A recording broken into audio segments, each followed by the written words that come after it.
upon a person who can do nothing but just listen. Brian Docherty, a wonderful, wonderful voice, a beautiful voice, a voice of detail, interest, culture, history, humor, and many variables that come to mind when you hear a poet or read a poet on the page. He is, it's hard to say. Some poets are better on the page than they are in verbal, and some are better verbal than on the page. It's hard to say with him. He is good. I enjoy both reading and hearing. He has an interesting style of storytelling. Like I say, in terms of that, there's detail, and I really like the effect of poetry when someone is reading and my mind travels to places because of what I'm hearing. I may not be where a poem is coming from, but I understand in a dreamlike meditative phase, and I hear and see and feel a wide range of things that come up when someone is simply reading their work. This man is a wonderful poet, and rather than have me continue on as I might and wax poetic on the poem or the poet, I'm going to lower this so he can come up here. Give him a really nice, warm welcome.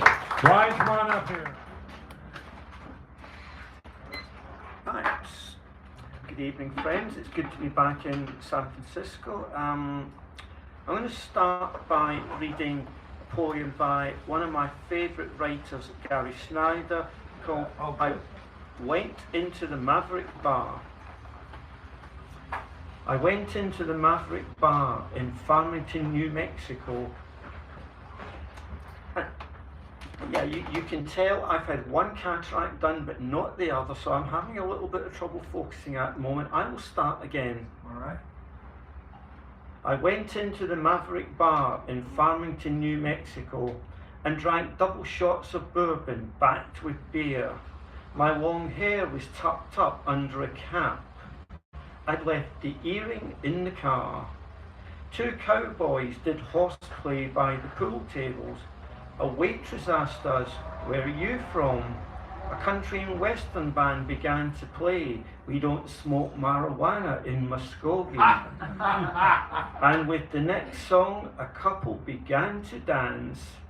They held each other like in high school dances in the 50s. I recalled when I worked in the woods and the bars of Madras, Oregon. Their short-haired joy and roughness.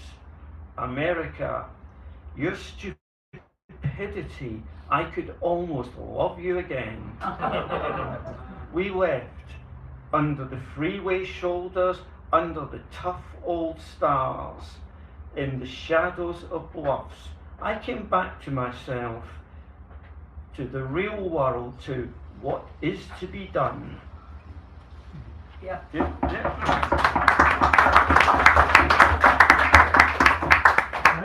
Thanks for the Gary Snyder. That's great. Oh, I just love Snyder's work, and it leads into something from my fifth book, which is on the table, called In My Dreams Again. My manzanita tree is waiting for me in the Sierra Nevada foothills up on the San Juan Ridge. I've never been there. Sorry, you know what? I'm really having trouble focusing with these lights. I'm going to. You need a flashlight? Where do you want to? No, it's all right. Just arrange it so you like. We'll fix. We'll do what you need to do. Yeah. Okay. It's just right, which is actually just to carry on reading and just improvise the bits I can't quite see. My manzanita tree is waiting for me in the Sierra Nevada foothills up on the San Juan Ridge. I've never seen it, not even in photographs or on a postcard, but I know it is there, waiting patiently for me to show up one day, probably in April or October, but maybe August, when fires break out spontaneously and renew the landscape. And if this happens when I am not there to beat out the flames with a blanket or dig a fire break to save my very own tree, I will have to trust in God, luck, or the Buddha nature that the hill it adorns will be left untouched. The firefighters will not trample or cut it down, so that I can get to know my manzanita and everything else around it, even the other fire-prone plants like Scotch broom or conifer. My horoscope promised me good fortune. Green is the colour of luck, but a green card is too much to expect. A realtor in Nevada City advertising wilderness plots for self-builders is waiting for my call. He has a crack team of Vietnam vets and recycled hippies on standby to handcraft the eco house of my dreams. He will drive me out there in his 4x4, stop, overlooking the house I've dreamt of for 40 years. Here we are, sir. Who could want to live anywhere else? Now, what will you call your house? Manzanita. What else?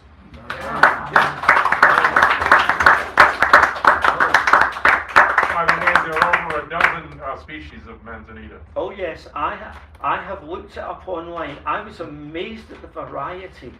Oh yes. Right. The next 3 or 4 poems I'm going to read are from my current book, which is called A Year on the Marina, only in St Leonard's, and it's a book of poems all written in St Leonard's on Sea in 2016, and the book was done as a fundraiser for St Leonard's Hospice where I live. It is a signed, numbered, limited edition. Once it's gone, it's gone. Please don't make me take them home. And they are all ekphrastic poems, which is responses to artwork. First one I'm going to read is a response to a painting by my friend Kate Gritton called Sea Change. The poem is Change. Rich and strange, always changing. Practical magic we can never understand. Self-generating, needs no plan or purpose. If there is one, do we really want to know? A sea that colour, rocks that colour, promises more than a simple shipwreck or seaweed some TV chef might harvest and offer up as his latest gastro treat. But if the sea is our mother, does she recognise us as descendants or mutations of whatever single-cell organism made it onto that first beach?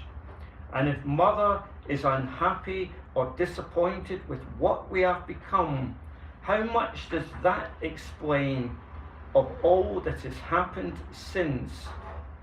Or has she protected us from much worse?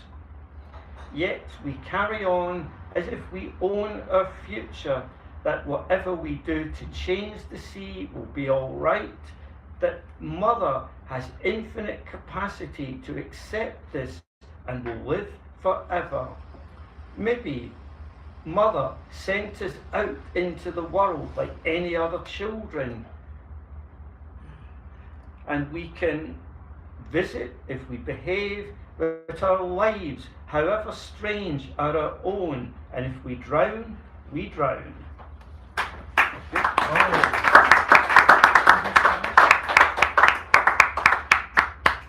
Oh yes, this one is a response to a painting you may well be familiar with by Vincent van Gogh called The Night Cafe, painted I think in 1889, and it's called Haven.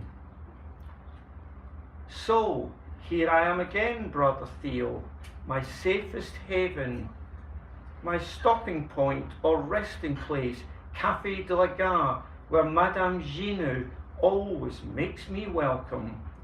I've painted her several times now, so has Gauguin, usually from memory, since Madame Ginou barred him from returning. No, Paul would not tell me what for. That is an achievement even by Gauguin's standards, and those of the Genoux. They keep a true night cafe where all the local outcasts and misfits gather. Arles is not Montmartre, thank God. I am done with Paris. But there is always a police spy or two at hand, glad we outcasts are gathered together in one place. They don't even need to round up the usual suspects. We have done that ourselves. Where else would we go at 2 a.m. as if waiting for the first train out? Wouldn't the police just love that? As if we would leave without fuss, or they were authorized to issue one-way tickets and lock us into a carriage or cattle truck. But no, they know some of us have talent, even genius, to risk their career or pension. And besides, Monsieur Genoux knows which hand to shake. Ourselves with absinthe, go mad, commit a crime, and only we condemn ourselves under the moon while the respectable world sleeps on. Perhaps I will paint Madame Genoux again as Larisienne without trying to explain Bizet's music this time. She was not flattered and threatened to have me barred as well.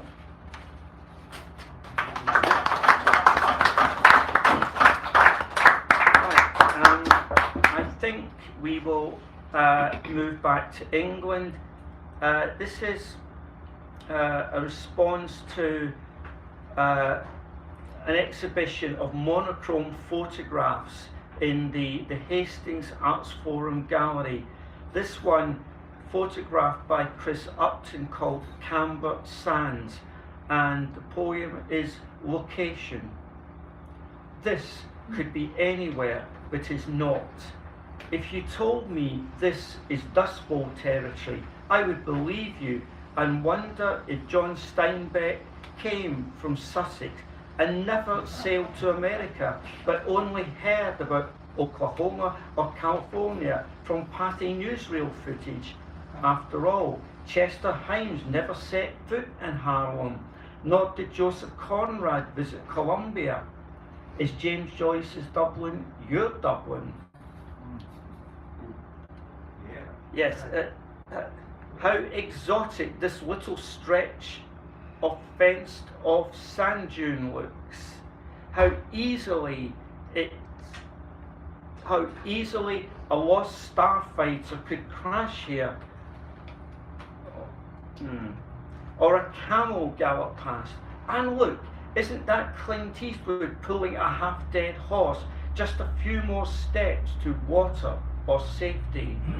If you think this implausible, ask the children over there or the clubbers just waking up where they really are or what really happened last night.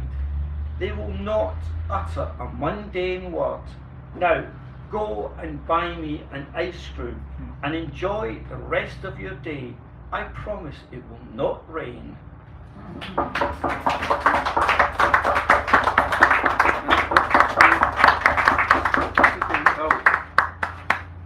Right, now, about a year ago, give or take a few weeks, I was down in Torquay on the southwest coast of England where there's a 3-day poetry festival called the Torbay Poetry Festival, and while we were there, somebody issued a festival challenge where we had to write on a set theme and then stand up and recite them later that afternoon.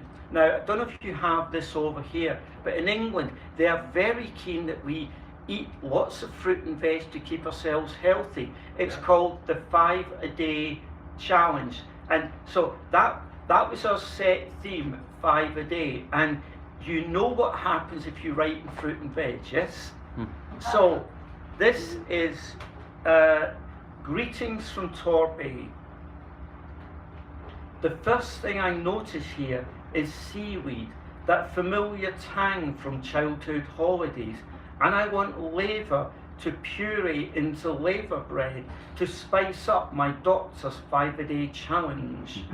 I'd like to find the dulse and sea parsley shown in edible seaweeds of the world, or some tansy or samphire from the cliffs above the bay I am too cautious to climb. I'll take a bag of seaweed home for Maria, a token of esteem, but not books or jewellery. Her cue to smile and say, "You're bonkers." I hope she'll gift me bounty from her garden. I want my 5-a-day from Maria's garden. Her courgettes were gorgeous. I want more. I want her potatoes, tomatoes, kale, carrot, her sweet peas, whatever Maria offers up. But if she chooses to give her good things to her Brighton girlfriends or someone new, the mermaids will whisper, "Big boys don't cry," and remind me Maria might walk a different path. Will Maria admit my seaweed to her kitchen, fry it, steam it, bake it into a side dish if she can't trust it, post the results on Facebook, slap me if it ruins her pan, or feed it to the badgers?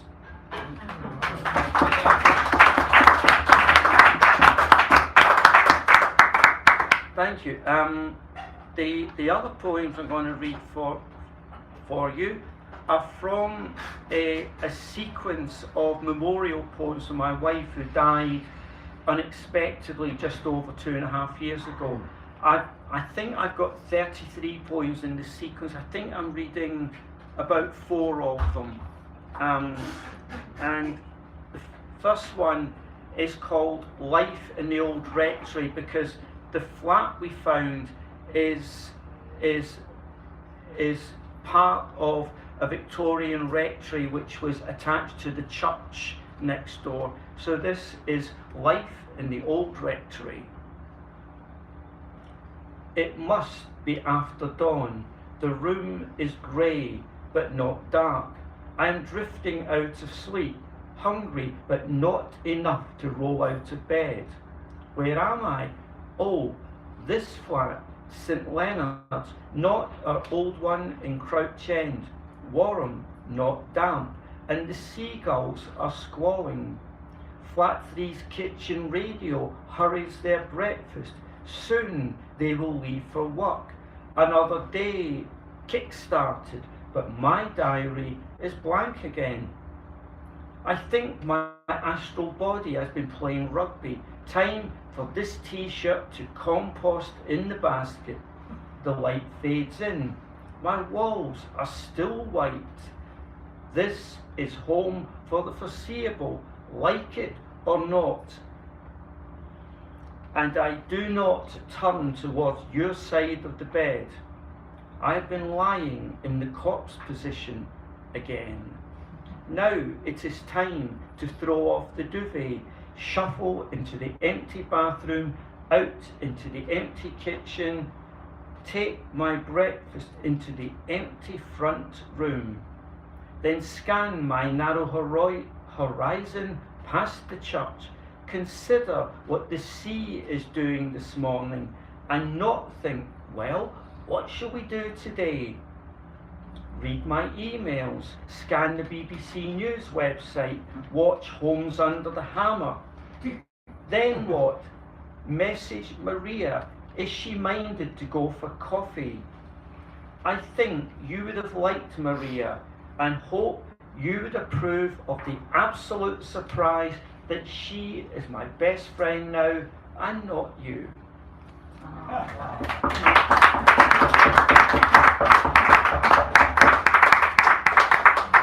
Okay, we'll continue with the domestic theme. My kitchen table. It was handmade for us from reclaimed timber, right size for 2 people, or four who know each other very well indeed. It's not pretty or elegant, but durable, has lost some of its stained finish 20 years later, still better than good. It could easily outlive me, might well survive my next or maybe last move, could end up in the local retro shop. I hope the new owner appreciates it as much as we did, enjoy their meals around it, or use it as a writing desk. Now, every time I sit to breakfast or lunch, I ignore the empty chair next to me and never think, what if? There will always be 2 placemats and 2 coasters to make any friend welcome and wine glasses to hand. Whoever graces my table will enjoy coffee or a glass of Rioja while we admire the setting sun instead of watching TV. And I will tell the TV story, how we could not find one we liked in any shop, how it carries so many memories, but even if this table might remember its past life as part of a forest, one tree, or a few, it does not do nostalgia.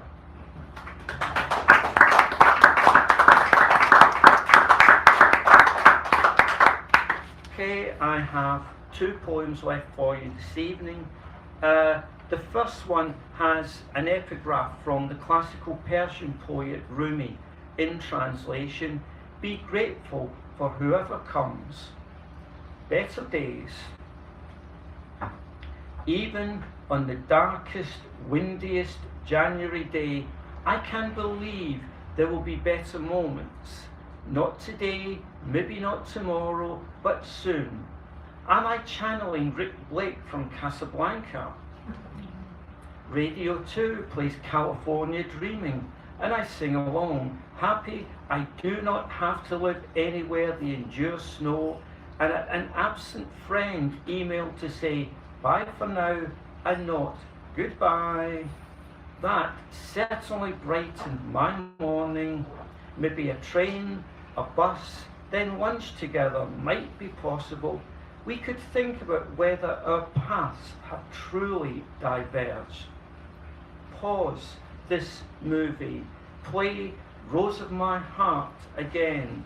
Think of all the roads we travel, all the places we will never see now. Oh, could I go to Kyoto with a new friend? Take what I'm offered, as my horoscope said. Why would I not welcome any new friend, welcome any companion on my road, however short or long or time together? If that is a stroll in the park or the Camino de Santiago, love would carry us anywhere, even Santiago de Compostela.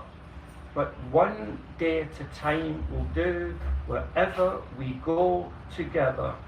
You will always be Mo'anam Kara, always the rose of my heart. We will always be dancing together somewhere, always in time, a 2-step or a waltz. Thank you. And to finish, because I live very close to the seashore, I tend to walk the shore every day, no matter what the weather. And of course, I listen to whatever the mermaids tell me. So this is St. Leonard's Ramble. I wander the seashore every day and listen to the mermaids whispering, "You rascal you, if I've had a good evening out." And sometimes I hear the water washing over Goat Ledge in a melody from Debussy's songbook. They are indeed floating world girls who will let me be their eyes and ears in Kyoto or wherever I go. They go with me, are sad they never met you, have my best interest in their salty heart, but forget how short our little lives are. Their sisters in Sausalito are calling me, saying, don't you have a special friend who has never visited your favourite city? And yes, this could be true, but what would she reply if I made that offer as a birthday gift? And am I ready for so bold a step?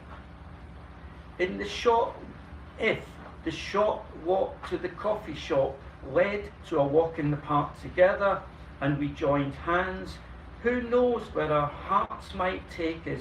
Maybe the saloon in North Beach where the house band plays the sorts of blues we could dance ourselves into our futures to. Excellent.